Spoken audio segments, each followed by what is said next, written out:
यो हाम्रो कैलालीको थारू घर यस्तो हुन्छ, हेर्न सक्नुहुन्छ। पात गाँसिन्छ नि, झरेको पात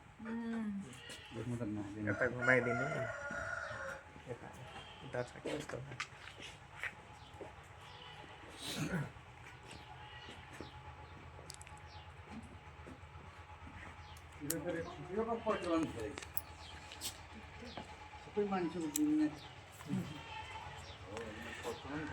यसलाई खटिया भन्छ थारू भाषामा। खटिया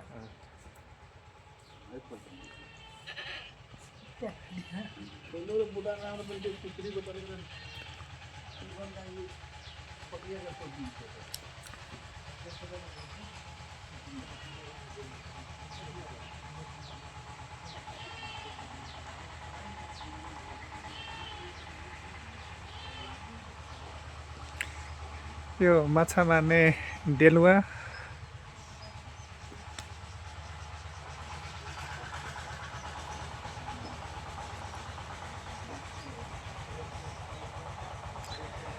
यो हाम्रो थारू घर।